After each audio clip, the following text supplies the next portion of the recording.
तो लोकसभा से पहले राज्यसभा का दंगल काफी दिलचस्प हो चुका है। बीजेपी और समाजवादी पार्टी आमने सामने है, लेकिन 10 में से सिर्फ एक सीट की फाइट अब टाइट हो चुकी है। दरअसल बीजेपी ने पहले उन 7 सीटों पर प्रत्याशियों का नामांकन करवाया जहां पहले से जीत तय थी, लेकिन बची एक सीट पर भी बीजेपी ने अपना उम्मीदवार उतार दिया।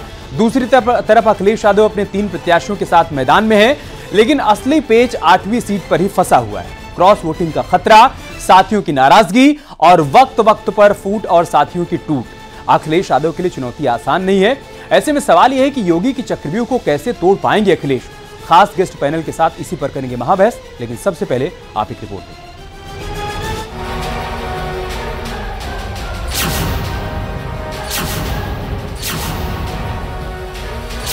8वीं सीट के लिए यही रात अंतिम, यही रात भारी। जनसत्ता दल का वोट भारतीय जनता पार्टी के प्रत्याशियों को मिलेगा और उनकी विजय सुनिश्चित। स्पष्ट कह रहे हैं, ऑन कैमरा कह रहे हैं, जनसत्ता दल का वोट भाजपा के साथ। इनर पॉलिटिक्स से बनेगी ऊपरी सदन की बात। विधायक आपके पूरे हैं क्या? सभी जो आ रहे हैं, अभी तो 3-5 लोग हैं। क्रॉस वोटिंग का क्लेश कैसे बचाएंगे अखिलेश? हमारे जो राष्ट्रीय अध्यक्ष है चौधरी जयंत सिंह जी, उनका आदेश है और पूरी पार्टी सर्वसम्मत से एनडीए के साथ जा रही है। राज्यसभा का रण राजा भैया अब किसके संग? सब लोग हमारे साथ हैं और भारतीय जनता पार्टी ने विधानमंडल के सदस्यों से बातचीत करके पूरा होमवर्क करके और जो संख्या है विधानसभा की उसका अंकगणित भाजपा के पक्ष में है। सभी 8 प्रत्याशी चुनाव जीतेंगे। हमारे 8 प्रत्याशी चुनाव बड़े अंतर से जीतेंगे। योगी के चक्रव्यूह को कैसे तोड़ पाएंगे अखिलेश?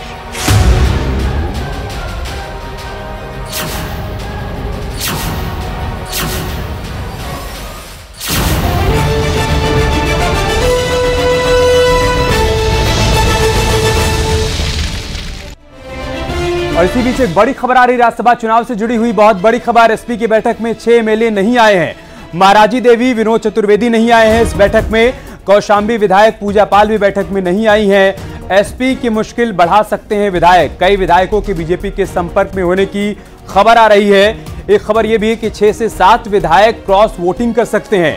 अभय सिंह, राकेश पांडे भी नहीं पहुंचे हैं बैठक में। ये बड़ी जानकारी सामने आई है। लखनऊ से बड़ी खबर में आपको बता रहे हैं। राज्यसभा चुनाव से जुड़ी हुई ये बड़ी खबर, एसपी की बैठक में 6 एमएलए नहीं आए हैं। और लखनऊ से हमारे सहयोगी अलाउद्दीन इस वक्त हमारे साथ जुड़ चुके हैं। अलाउद्दीन, लोकसभा चुनाव से पहले राज्यसभा चुनाव में ही लग रहा है कि समाजवादी पार्टी को बहुत बड़ा झटका लगने वाला है, क्योंकि अभी की तस्वीरें बता रही कि कई विधायक बैठक में नहीं पहुंचे हैं। जानकारी दीजिए, कौन कौन से विधायक है जो नहीं पहुंचे हैं? जी बिल्कुल, ये तादाद 6 से अब 8 हो गई है। वो मैं नाम पढ़ रहा हूँ। राकेश पांडे जो कि विधायक हैं अम्बेडकर नगर से, जिनके बेटे कल भारतीय जनता पार्टी में शामिल हुए थे अम्बेडकर नगर से, वो सांसद हैं। अभय सिंह गोसाईगंज फैजाबाद से जो कि विधायक है समाजवादी पार्टी से। राकेश प्रताप सिंह गौरीगंज अमेठी से विधायक है। मनोज पांडे रायबरेली से विधायक है। ये मुख्य सचेतक भी है समाजवादी पार्टी के, भी मीटिंग में मौजूद नहीं थे। विनोद चतुर्वेदी कालपी से विधायक है समाजवादी पार्टी के। महाराजी प्रजापति या महाराजी देवी जो कि अमेठी से ही विधायक है। गायत्री प्रजापति जो जेल में समाजवादी पार्टी के पूर्व मंत्री, उनकी पत्नी है ये। पूजा पाल कौशांबी से चायल से विधायक है। इसके अलावा पल्लवी पटेल जो है अभी समाजवादी पार्टी से विधायक है। तो ये कुल विधायकों की तादाद 8 हो गई है। तो आप इस बात को मान करके चलें कि जो नजारा आप कल विधानसभा में 9 बजे से लेकर 4 बजे के बीच में वोटिंग का देखेंगे, उससे पहले की ये ब्लैक व्हाइट फिल्म की आप कार्बन कॉपी कह सकते हैं कि ये दिखाई दे रही है। अगर इतने विधायकों में से आप मान के चले 6 लोग भी क्रॉस वोट करते हैं, तो समाजवादी पार्टी जो कि 34 वोटों के साथ तीसरे प्रत्याशी के लिए फर्स्ट प्रेफरेंस पर दिखाई दे रही है। वहीं पर भारतीय जनता पार्टी के पास फर्स्ट प्रेफरेंस के 8वें उम्मीदवार के लिए 28 वोट है। तो ऐसे में 6 अगर कम करते हैं तो सीधे आ जाएंगे 28 पर, और 6 आप प्लस करेंगे भारतीय जनता पार्टी के साथ। अगर ऐसा होता है तो हालांकि जो कि संभव दिखाई दे रहा है, वो बीजेपी पहुंच जाएगी 34 पर, तो यानी कि उनका 8वां प्रत्याशी आसानी से जीत जाएगा। समाजवादी पार्टी का तीसरा प्रत्याशी हार जाएगा। अब मैं ये बात इसलिए कह रहा हूं क्योंकि ये तमाम लोग लगातार समाजवादी पार्टी के जो सीनियर लीडरान हैं उनके टच में हैं और उनसे बातचीत भी हो रही है, लेकिन तमाम मान मनोवल के बाद भी वो समाजवादी पार्टी दफ्तर में नहीं आए हैं। फिलहाल खाना जो है डीजर चल रहा समाजवादी पार्टी कार्यालय में। साथ तो देखे मैं यहीं पर खड़ा हुआ हूं। अभी बहुत सारे कार्यकर्ता जो विधायकों के साथ आए हैं, उनके जो गनर्स हैं या दूसरे लोग जो है वो समाजवादी पार्टी कार्यालय के ठीक सामने मौजूद है। हालांकि कुछ विधायक जो है खाना खाए बिना भी यहां से रवाना हो गए हैं, लेकिन अभी बहुत सारे विधायक अंदर अभी भी मौजूद हैं। हालांकि रणनीति लगातार कई दिनों से बन रही थी, लेकिन अब उस रणनीति के बहुत मायने इसलिए नहीं है क्योंकि ये रात आखिरी है और इस रात के बाद जो कार्बन कॉपी छोड़ी है या छाप जो छूटी है यहाँ पर, वो ऐसी दिखाई दे रही है कि इसमें से कई सारे लोग वोट क्रॉस कर सकते हैं कल। हालांकि ये बात कल दिखाई देगी, तो ऐसे में क्रॉस वोट जब लोग करेंगे तो ऐसे में जो आंकड़ा 3600 जो है 10 वोटों का है, यानी 36.1 वोट जिस विधायकों के जिस प्रत्याशी को मिलेगा वो जीत जाएगा। 37 आप उनको मान सकते हैं करीब। तो ऐसे में कल 2 प्रत्याशी तो समाजवादी पार्टी के साफ राज्यसभा में जाते हुए दिख रहे हैं, लेकिन तीसरे का खेल बिगड़ रहा है। तीसरे का खेल बिगड़ रहा है और जो 8 लोग नहीं आए हैं ये कल का खेल भी बिगाड़ रहे हैं और आज जो डिनर डिप्लोमेसी चल रही है उसका जायका भी बिगाड़ रहे हैं। बहुत शुक्रिया आपका हमारे साथ जुड़ने के लिए अलाउद्दीन और जानकारी तक पहुंचाने के लिए। चर्चा की शुरुआत करें उससे पहले आपको बता देते हैं कि किन सवालों के इर्द गिर्द आज हम डिबेट को रखने वाले हैं। हमारे पहले राउंड का सवाल क्या होगा, सबसे पहले आप वो देख लीजिए। हमारे पहले राउंड का सवाल यह है कि क्रॉस वोटिंग का अखिलेश क्या करेंगे। अखिलेश अगर ऐसा होता है तो अखिलेश यादव क्या करेंगे। हमारे दूसरे राउंड का सवाल क्या है वो भी आप देख लीजिए। हमारे दूसरे राउंड का सवाल है कि राज्यसभा का रण राजा भैया आप किसके संग। हालांकि वो साफ कर चुके हैं कि वो बीजेपी के साथ जा रहे हैं, एनडीए के साथ जा रहे हैं, लेकिन आगे उनकी राह क्या होगी वो भी देखना दिलचस्प होगा। योगी के चक्रव्यूह को कैसे तोड़ पाएंगे अखिलेश। लोकसभा चुनाव वाली लड़ाई तो बाद में है, उससे पहले जो चक्रव्यूह है राज्यसभा का उसको कैसे तोड़ पाएंगे अखिलेश यादव। इन्हीं तमाम मुद्दों पर चर्चा को आगे बढ़ाएंगे। सबसे पहले मेहमानों का परिचय आपसे करवा देते हैं। एसएन सिंह साहब हमारे साथ जुड़ चुके हैं, प्रवक्ता हैं भारतीय जनता पार्टी के। नाहिद लारी खान हमारे साथ जुड़ चुकी हैं, प्रवक्ता हैं समाजवादी पार्टी की। मनीषा अहलावत प्रवक्ता आरएलडी। प्रियंका गुप्ता जी प्रवक्ता हैं कांग्रेस की। सौरभ दुबे जी हमारे साथ जुड़ चुके हैं, आप राजनीतिक विश्लेषक हैं। नाहिद लारी खान, लखनऊ से बहुत अच्छी खबर नहीं है आप लोगों के लिए, आप मुस्कुरा रही हैं, लेकिन फिलहाल जो डिनर दिया गया है उसका जायका आपके 8 विधायक बिगाड़ रहे हैं। लग रहा है क्रॉस वोटिंग करेंगे कल वो लोग। अमित जी, मैं तो आपको ये एको कराएंगे जी, मैं तो आपको अभी ताजी लेटेस्ट न्यूज दे रही हूँ कि समाजवादी पार्टी के सारे विधायक आ गए, एक आध को छोड़कर।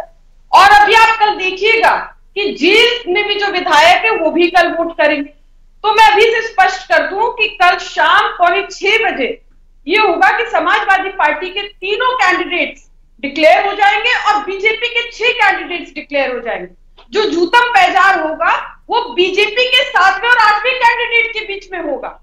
आप देखिएगा, अब आप देखिए, आप ये समझिए कि जिस पार्टी यानी बीजेपी को दरकार है 9 वोटों की, 8 से 9 वोटों की जी, और समाजवादी पार्टी को दरकार है 1 या 2 वोट की। तो अब आप बता रहे जिनको दरकार 8-9 वोटों की है वो बहुत स्ट्रांग है, और जिनको दरकार 1 से 2 वोट की उनके लिए चुनौती है, उनके लिए चक्रव्यूह है। बता रहे कौन सी काउंटिंग है, कौन सा कैलकुलेशन आप लोग का। मैं बता रहा हूँ कैलकुलेशन समाजवादी पार्टी को बता रहा हूँ, आपने सवाल किया तो बता रहा हूँ। देखिए, एक तो आप में बैठी हैं, हमारे सहयोगी अलाउद्दीन आपके कार्यालय के दफ्तर के बाहर खड़े हैं और उन्होंने वो नाम भी बता दिए। मैं आपको बता दे रहा हूँ महाराज, एक सेकंड सुन लीजिए, आ गई आपकी बात, मैं समझ गया। मैं आपको नाम बता रहा हूँ, आप काट दीजिएगा, कोई बात नहीं है भाई, आपके विधायक है, आपको वोट करे, इससे अच्छा क्या हो सकता है। महाराजी देवी नहीं पहुंची है, इसके अलावा विनोद चतुर्वेदी नहीं पहुंचे हैं, पूजा पाल नहीं पहुंची हैं, राकेश पांडे नहीं पहुंचे हैं, अभय सिंह नहीं पहुंचे हैं, राकेश प्रताप सिंह नहीं पहुंचे हैं और पल्लवी पटेल नहीं पहुंची हैं। अमित जी, ये 8 विधायक हैं जो नहीं पहुंचे हैं। आप कह रहे हैं कि पहुंचे हैं। अब आप मेरी बात सुन ले, मैं आपको अंदर की खबर बता रही हूँ और कल आप फिर मुझे डिबेट पे बुला लीजिएगा। अभी आप राजा भैया की भी बात करें, अरे मतलब उनको ये इतने पुराने नेता, उनको मनाने कौन गए? ओपी राजभर जी। मतलब बीजेपी अपमान दर अपमान कर रही है राजा भैया की, अपमान दर अपमान। और फिर आप ये बताइए, जब बीजेपी के पास इतने वोट नहीं थे, आप खुद बता रहे कि 8-9 वोटों की दरकार है, तो क्या जरूरत थी इनको 8वां कैंडिडेट खड़ा करने की? भाई भ्रष्टाचार और वोटों की डकैती का कॉन्फिडेंस है ना बीजेपी को, जिसके बेसिस पे आपने 8वां कैंडिडेट खड़ा किया। जैसे चंडीगढ़ में भ्रष्टाचार किया, वोटों की डकैती डाली चंडीगढ़ में चुनाव में, माननीय सुप्रीम कोर्ट ने किस तरह से फटकार लगाई, कहा लोकतंत्र की हत्या। लेकिन ये ढीठ लोग हैं, इन लोग को ये माननीय सुप्रीम कोर्ट। ठीक है, चलिए, आज राजा भैया को सुनकर अच्छा लगेगा कि आपने कहा कि बीजेपी उनका अपमान कर रही है ओपी राजभर को भेजकर, क्योंकि अखिलेश यादव ने तो राजा भैया को पहचानने से इनकार कर दिया था। उन्होंने कहा था कि कौन राजा भैया, मैं किसी को नहीं जानता हूं। सिंह साहब, नाहिद लारी खान ये कह रही है कि लड़ाई 8वें राज्यसभा सांसद को लेकर नहीं है, 7वें को लेकर है। वो ये कह रही है कि आपके 6 जीतेंगे और 7वें को लेकर जो आपका खेल है वो बिगड़ जाएगा। हमारे सारे विधायक हमारे संपर्क में है और हम ही को वोट करेंगे।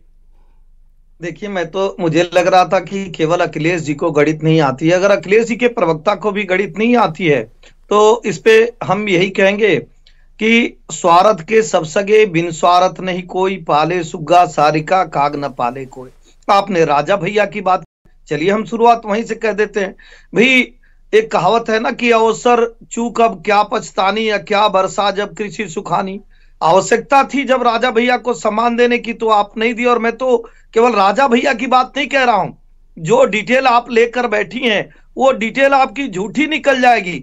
क्योंकि जब आपको सम्मान देना था, बहुत सारे लोगों का धर्म का सम्मान देना था, आपकी पार्टी में भी धर्म को मानने वाले लोग हैं, सनातन को मानने वाले लोग हैं, वो सब आपका साथ छोड़ रहे हैं क्योंकि आपने धर्म का साथ नहीं दिया। और अधर्म का साथी कोई होता नहीं है, डूबती नाव पे कोई सवार नहीं होता। इस नाते हमारी बहन आप चुनाव हार रही। अब देखिए भारतीय जनता पार्टी, भाई कोई भी व्यक्ति किसके साथ जाएगा, जिसकी सरकार, नहीं जी सुन लीजिए ना। गणित की बात की, गणित का कुछ आपने बताया ही नहीं। आपको 8 से 9 वोट की दरकार है, तो आप गणित बताइए ना। हमें तो सिर्फ 1 ही वोट की दरकार है। क्या है एक, नहीं जी गणित ये है कि एक घंटे में किसी की गाड़ी 60 किलोमीटर चली जाती है। और नहीं जी सुनिए, देखिए एनडीए 277/37 करेंगी, 7 ऐसे ही हो गया, 18 वोट ज्यादा हो गया, 9 आरएलडी का आ गया, 2 राजा भैया का आ गया।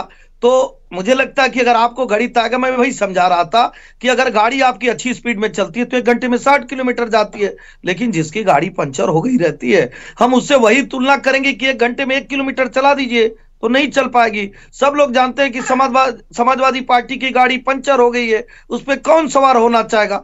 इस नाते गणित में भी आप चुनाव हार रही हैं, मैनेजमेंट में भी चुनाव हार रही हैं, और विश्वास से भी आप चुनाव हार रही हैं। क्यों? क्योंकि विश्वास सबसे बड़ी चीज होती है, और वो समाजवादी पार्टी अखिलेश यादव जी के नेतृत्व में समाज का, अपने लोगों का विश्वास खो चुकी है। इस नाते नाहिद जी आप चुनाव हार। नाहिद लारी आपका इस पर रिस्पांस, लेकिन एसएन सिंह साहब की बात में मैं एक बात जोड़ रहा हूं। देखिए आरएलडी से अगर पूछा जा रहा है कि आप किसको वोट करेंगे, तो वो कह रहे हैं कि हम एनडीए के साथ जा रहे हैं, हम एनडीए को ही वोट करेंगे। इसके अलावा राजा भैया ने खुलकर बोल दिया कि हम एनडीए प्रत्याशी को वोट करेंगे। पल्लवी पटेल से हमारे सहयोगी ने बार बार पूछा, उन्होंने खुलकर नहीं कहा कि वो समाजवादी पार्टी प्रत्याशी को वोट करेंगी या फिर किधर जा रही हैं। मतलब ये कि असमंजस की स्थिति आपके खेमे में बनी हुई है। इस वजह से सवाल बन रहा है कि ये आपका जो जीत वाला आत्मविश्वास है, ये अतिविश्वास तो नहीं है। नहीं, इस तरह की असमंजस की स्थिति अभी कुछ दिन पहले भी बीजेपी ने भी क्रिएट की थी, और बीजेपी के जो मीडिया है उन्होंने भी क्रिएट की थी कि इंडिया गठबंधन नहीं बनेगा, इंडिया गठबंधन टूट गया। अरे नहीं जी, आप गणित बताइए ना, आप गणित बता ही नहीं रहे। मैंने बताया 277 डिवाइडेड बाय 37 हो गया, 18 वोट बीजेपी के पास। उनका जवाब आ गया, वो गणित हम दिखा रहे हैं, वो दर्शकों की समझ के लिए गणित हम दिखा रहे हैं, दर्शकों की समझ के लिए गणित हम बता रहे हैं, दिखा रहे हैं इस वक्त। नाहिद लारी जी, मैं तो ये कह रही हूँ कि इस तरह की बातें तो आप लोग तब भी कर रहे थे कि इंडिया गठबंधन नहीं होगा, फिर दूसरे दिन जैसी समाजवादी पार्टी का हम तो 2022 में भी कह रहे थे कि आपकी सरकार नहीं बन रही है, हम तो 2017 में भी कहे कि आपकी सरकार नहीं रही। हमारा कहाँ झूठा हुआ? भाई प्रदेश की जनता ने कहा 2017 में कि अब अपराधियों की सरकार नहीं बनेगी, परिवारवादियों की सरकार नहीं बनेगी, नहीं बनी। 2022 में पुनः जनता ने कहा और नहीं बनी। भारतीय जनता पार्टी जो कह रही वही तो हो रहा है, क्योंकि हम जनता मनीषा जी को चर्चा मिला रहा हूं, क्योंकि आपने कहा ना कि इंडी गठबंधन को लेकर बीजेपी को आशंका थी, तो आप देखिए ना कि आरएलडी आपसे अलग चली गई ना। मनीषा जी, लोकसभा चुनाव को लेकर अखिलेश यादव जी तैयारी कर रहे थे, लोकसभा चुनाव को लेकर तो झटका आप लोगों ने दिया ही, उससे पहले राज्यसभा चुनाव में भी उनको झटका दे दिया। जी, ये तो जाहिर सी बात है, जब हमारे राष्ट्रीय अध्यक्ष माननीय जयंत चौधरी जी ने निर्णय लिया है कि हम अब एनडीए अलायंस में हैं, तो जाहिर सी बात है कि हमारे जो 9 के 9 विधायक हैं वो एनडीए के पक्ष में वोट करेंगे और निश्चित ही उनको जिताएंगे। आपके यहाँ तो कोई क्रॉस वोटिंग नहीं होगी, सब 9 के 9 एनडीए के साथ ही जा रहे हैं? जी हाँ, कोई क्रॉस वोटिंग नहीं होगी, ये सब चर्चा है, लेकिन हमारे सभी विधायक एक साथ हैं और जैसे हमारे पार्टी के अध्यक्ष का निर्देश है, उस आदेश है, उसके दायरे में रहेंगे और कोई क्रॉस वोटिंग नहीं होगी, सवाल ही नहीं उठता। ठीक है। प्रियंका गुप्ता जी, अभी तो हो गया, अब तो गठबंधन हो गया है और इतना है कि लोकसभा चुनाव आप लोग साथ में लड़ेंगे, लेकिन क्या आपके सिर्फ 2 विधायकों के वोट से समाजवादी पार्टी का तीसरा प्रत्याशी जीत जाएगा क्या, या फिर खेल बिगड़ रहा है? देखिए मैं सोचती हूँ कि जैसे हॉर्स ट्रेडिंग की अभी बात चल रही थी कि इनके विधायक उनको वोट दे देंगे, उनके विधायक, तो वो एक पार्टी पर लागू नहीं होता, सिर्फ विपक्ष पर थोड़ी लागू होता है, वो तो पक्ष में भी लागू हो सकता है, सरकार में भी लागू हो सकता है। अब सरकार में भी किसी को जो है कोई दुख हो सकता है, कोई किसी का रिश्तेदार हो सकता है, कोई किसी का भाई भतीजा हो सकता है, कुछ भी हो सकता है। तो ये तो संभावनाएं हैं, आज हम और आप बैठ कर सिर्फ संभावनाओं पे ही विचार कर रहे हैं, पर हकीकत ये है कि भारतीय जनता पार्टी वाकई में डरी हुई है। किसी छोटे दल से भी वो गठबंधन करने में बिल्कुल परहेज नहीं कर रही है, उनकी हर बात मानने को तैयार है। और क्यों? क्योंकि आप देखिए ना, जिस दिन से गठबंधन की बात चली उस दिन से भारतीय जनता पार्टी के एक एक नेता को, शीर्ष नेतृत्व को पसीने आने लगे। आज भी वो चिंता की लकीरें साफ दिखती हैं। जैसे ही गठबंधन हुआ वैसे ही हरकत में आ गए, और सुना है नीतीश कुमार भी नाराज चल रहे हैं। और हकीकत तो ये है कि भारतीय जनता पार्टी आज जो हॉर्स ट्रेडिंग कर रही है, आज जो भ्रष्टाचार कर रही है, जो लाठी लेकर हाँकने वाली बात है, आज और तो और लाठी लेकर हाँकते हाँकते उन्होंने उस आरओ के बच्चों को भी हाँकना चालू कर दिया, जो बेचारे अपना न्याय और अपना हक मांगने के लिए सड़कों पर बैठे हुए हैं। उनका पेपर लीक हो गया है, वो चाहते हैं कि परीक्षा दोबारा करा दी जाए, पर नहीं, उनको लाठी से हाँक रही। अरे भारतीय जनता पार्टी को कम से कम थोड़ी तो लज्जा आती होगी। ठीक है, क्या इतनी बेशर्म हो सकती है? सिंह साहब आपका जवाब, उसके बाद में सौरभ जी के पास जाऊंगा। देखिए, मैं कह रहा हूं प्रियंका जी इतनी अच्छी बात करती हैं, लेकिन अब क्या करें, पार्टी तो वही कांग्रेस है, और कांग्रेस ने जो किया वो तो लकीर बन गया ना, इतिहास की लकीर बन गया। हॉर्स ट्रेडिंग कितना की है, यूपीए 2 की सरकार देखिए कैसे बनी, सब लोगों ने देखा संसद भवन में, और उससे भी एक कदम आगे बढ़ी, इंदिरा गांधी जी की सरकार कैसे गई, इंदिरा गांधी जी की सरकार कैसे बनी, यही तो हुई, किसी नाते तो गई। मुझे लगता है कि ये सब और आप ये मानकर चलिए कि जनता ने आपका साथ छोड़ा। पेपर कब करा रहे वापस? मैं तो आपसे पूछ रहा हूँ कि अगर जीरो में जीरो बच्चे बेचारे सड़क पर हैं, लाठी डंडा चला चला के काहे उनको परेशान कर रहे हैं? कांग्रेस में बताइए, किसानों की बात मानेंगे? आपको दिक्कत हो रही है, भगवान राम का मंदिर बन गया, आपको तकलीफ हो गई, अब आप भगवान राम को मानेंगे, अब आप भगवान राम को मानेंगे, अब आप सिखों की हत्या नहीं कराएंगे, देश के संसाधनों को एक अधिकार नहीं बताएंगे, आप हिंदुओं को आतंकवादी नहीं कहेंगे। अरे भारत तेरे टुकड़े होंगे इंशाअल्लाह कहने वालों को जो लोग राम को गाली दिए, राम को मारने वाले आप देखिए क्या हालात। तो मुझे लगता है कि ये तकलीफ आपकी और बढ़ने वाली है। ये तकलीफ इसलिए बढ़ेगी वालों का है, और वो सब लोग मान कर, मैं फिर से आऊंगा आप लोगों के पास। सौरभ दुबे जी को लाइए। सौरभ दुबे जी, क्या ये लोकसभा चुनाव से पहले जो 8वीं सीट का पेच फंसा हुआ है, इसको हम लिटमस टेस्ट भी कह सकते हैं क्या? ये एक सीट पर किस पार्टी की रणनीति कारगर साबित होती है, ये इस बात को भी संकेत देगा, इस बात का भी संकेत देगा कि 2024 के लोकसभा चुनाव में किसकी रणनीति ज्यादा भारी पड़ने वाली है।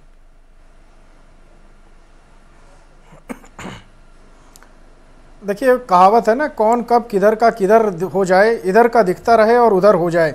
तो अब चुनावी मौसम में तो ये गुड़ा गणित भाग चलता रहेगा राजनीतिक पार्टियों के साथ, लेकिन जिस प्रकार से भी देखिए कांग्रेस के अंदर कमलनाथ जी उधर नाराज बैठे हैं, 30 विधायकों के साथ रेडी हैं, जिस प्रकार से अशोक चौहान जी महाराष्ट्र में उनकी स्थिति है, वही उत्तर प्रदेश में स्थिति समाजवादी पार्टी की होती दिख रही है।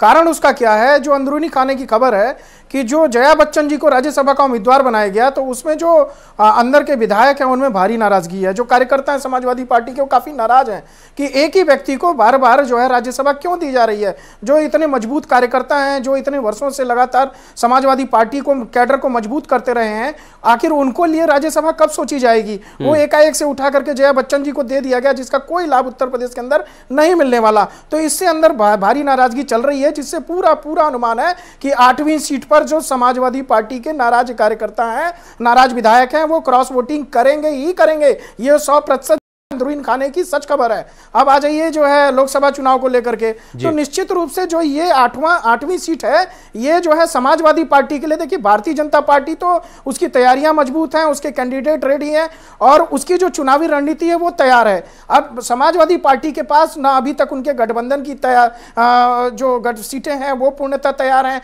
ना ही कांग्रेस के साथ अभी वो एक दिन पहले ही, आज या कल गए हैं, उनकी जो रैली में न्याय यात्रा निकल रही है, इसके पहले तक अभी बातें नहीं बन पा रही थी। तो कहीं ना कहीं समाजवादी पार्टी को ये जो 8वीं सीट है ये बता देगी कि आपकी स्थिति उत्तर प्रदेश के अंदर क्या रहने वाली है। अगर थोड़ा भी ऊंच नीच होता है तो इसका मामला यह होगा कि जो उत्तर प्रदेश के अंदर इनकी 5 सीटें हैं समाजवादी पार्टी की, वो भी खतरे में कहीं ना कहीं दिखाई देंगी। आगे बढ़ने की बात छोड़िए, पीछे जहां पर अभी हैं वो 2 सीट या 3 सीट बचाना उनको मुश्किल हो जाएगा। और कांग्रेस जो अपने अगर वो कहीं से भी अगर इनका सहयोग नहीं कर पाई इन 8 सीटों के अंदर किसी भी प्रकार से, तो कहीं ना कहीं ये माना जाएगा कि रायबरेली जिसको सोनिया पहले ही छोड़ के जाने का ऐलान कर चुकी है, ये सारी चीजें जो है वो खोखली रह जाएंगी और शून्य में अगर शून्य जोड़ा जाएगा तो उसका परिणाम शून्य ही निकलेगा। इसलिए ये जो अभी है विचार करने वाला विषय कि अपने विधायकों से बैठ करके एक बार जो है वो बातचीत कर ले समाजवादी पार्टी, और जो उनकी नाराजगी है जया बच्चन जी या अन्य जिनको राज्यसभा उन्होंने दी है उस नाराजगी को मना लिया जाए। ठीक है, मैं इस पर नाहिद जी से जवाब लूंगा, लेकिन उससे पहले हमारे साथ अलाउद्दीन, एक सेकंड सिंह साहब मैं आऊंगा आपके पास। अलाउद्दीन अभी भी समाजवादी पार्टी दफ्तर के बाहर मौजूद हैं। अलाउद्दीन बताइए अभी का अपडेट क्या है? नाहिद जी कह रही है कि कोई नाराज नहीं है, सब आए हैं, सब खाना खा रहे हैं, चटनी खा रहे हैं, रायता खा रहे हैं, कोई दिक्कत नहीं है। बताइए ऐसे या फिर अभी भी कुछ लोग फूफा जी बनकर नाराज हैं और दूर हैं? देखिए, साफ तौर से जो आंकड़े मैं आपको बता रहा था वो विधायक आए नहीं। हालांकि जो समाजवादी पार्टी के विधायक जो बैठक से निकले हैं उन्होंने साफ तौर से कहा है कुछ लोग शादियों में एंगेज हैं या उनके कुछ पर्सनल कार्यक्रम थे इसलिए वो आ नहीं पाए हैं और सुबह वो आ जाएंगे। लेकिन साथ में खबर ये कि तमाम जो लोग आए नहीं उन लोगों से बात करके मान मनोवल का कार्यक्रम भी चल रहा है। हालांकि ये बात साफ सुबह ज्यादा हो पाएगी आखिर तस्वीर किस तरह की है, लेकिन जो न्यू फिलहाल अभी देर रात में पड़ी हुई है उस पर बात करना इसलिए जरूरी हो जाता है कि इसमें से कुछ विधायक खासतौर से पूजा पाल की बात कर ले, महाराजी देवी जो अमेठी से विधायक है, इसके अलावा कालपी से विधायक है, विनोद चतुर्वेदी, उन लोगों को लेकर के पहले से शक शुबा व्यक्त किया जा रहा था। तो हालांकि वो तस्वीर सुबह ज्यादा साफ हो पाएगी, लेकिन ऐसे में इन तमाम लोगों के ना आने के पीछे जो तर्क है वो थोड़ा सा कमजोर इसलिए दिखाई दे रहे हैं क्योंकि ये लोग ट्रेनिंग के समय भी मौजूद नहीं थे और आज डीलर डिप्लोमेसी के समय कम से कम मौजूद उनको रहना चाहिए था। इस तरह की बात की जा रही है और फोन लगाने का मतलब बातचीत का के पीछे भी तर्क दिया जा रहा है कि उनके साथ कम्युनिकेशन करके तमाम चीजों को हल करने की कोशिश की जा रही है। ठीक है नाहिद जी, आप जितना बता रहे हैं सब कुछ सामान्य है, इतना सामान्य है नहीं, स्थितियां ये बता रही हैं। और पूजा पाल को तो हम तब से सुनते आ रहे हैं जब प्रयागराज में जो कुछ भी घटा उसके बाद से लगातार वो आपकी पार्टी लाइन से हटकर बयान देती रही हैं। एक तो इस पर जवाब दीजिएगा, और दूसरा जो सौरभ जी कह रहे हैं कि जया बच्चन को उम्मीदवार बनाए जाने से आपके ही कई विधायक नाराज हैं। वो कह रहे हैं कि ऐसा क्या योगदान है कि बार बार आप उन्हीं के चेहरे को पोर्ट्रे किए जा रहे हैं, उनको उतारे जा रहे हैं।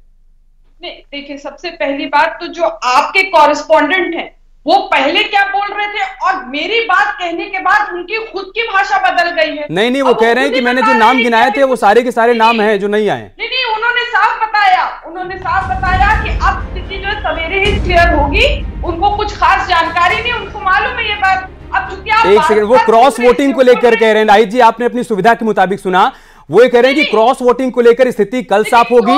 उन्होंने कहा कि जो लोग नाराज हैं उनको अभी मनाने की कोशिश की जा रही है। अलाउद्दीन ने यही कहा, अगर आप कहेंगे तो मैं दोबारा उनसे बुलवा दूंगा। अभी तो आप बताइए अपनी बात। आप ही का चैनल और बीजेपी वाले चीख कर बता रहे थे कि इंडिया गठबंधन टूट गया। कह रहा हूं जिस तरह की गणित हमारी बहन जी के पास है वो गणित कई अच्छी रखते हैं, क्या दिक्कत है?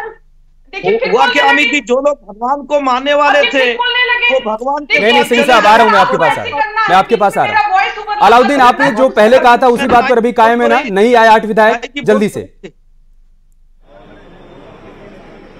देखिए 8 विधायक अभी जो डिनर थी उस कार्यक्रम में नहीं पहुंचे हैं, मैं आपको बता रहा हूं नाहिद जी। हालांकि समाजवादी पार्टी के समय का थोड़ा अभाव है, लोग हैं। नाहिद जी जल्दी से बताइए। देखिए वो बोल रहे हैं, आगे आपने काट दी उनकी बात, उन्होंने कहा हालांकि वो कुछ बता रहे थे इंपॉर्टेंट बात, आपने काट दी उनकी बात। वो ये कह रहे हैं कि हालांकि स्थिति कल साफ होगी कि क्रॉस वोट करेंगे या नहीं करेंगे। सब छोड़िए, सौरभ जी कह रहे हैं कि जया बच्चन को आपने उम्मीदवार बनाया और आपके विधायक नाराज हैं। जवाब दीजिए। ये तो बीजेपी, देखिए ये तो बीजेपी ऐसी बात कर रही है ना, ये तो स्पष्ट है कि बीजेपी पिछड़ा दलित आदिवासी विरोधी है। इनकी बुनियादी पिछड़े दलित आदिवासी विरोध पर पड़ी थी कि आदरणीय चौधरी चरण सिंह जी देश के प्रधानमंत्री नहीं बन सकते। अब जिनको ये जेबी वोटर मानते हैं बीजेपी, अगले भारत रत्न दे दिया उनको, अगर राज्यसभा माननीय अखिलेश यादव जी ने भेज दिया तो बीजेपी इसका भी विरोध कर रही।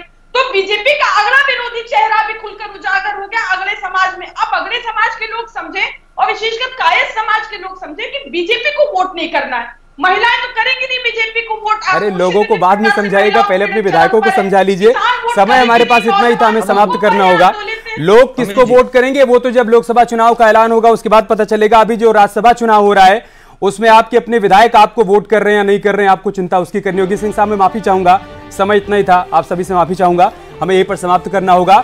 तो फिलहाल आज की पिक्चर यही है कि समाजवादी पार्टी की जो बैठक चल रही है उसमें 8 विधायक नाराज हैं, वो खाना खाने के लिए नहीं पहुंचे हैं, लेकिन कल वो किसकी तरफ वोट करेंगे ये पिक्चर कल ही साफ होगी। बहुत बहुत शुक्रिया आप सभी का हमारे साथ जुड़ने के लिए, महाभ्यास देखने के लिए। खबरें जारी हैं अपने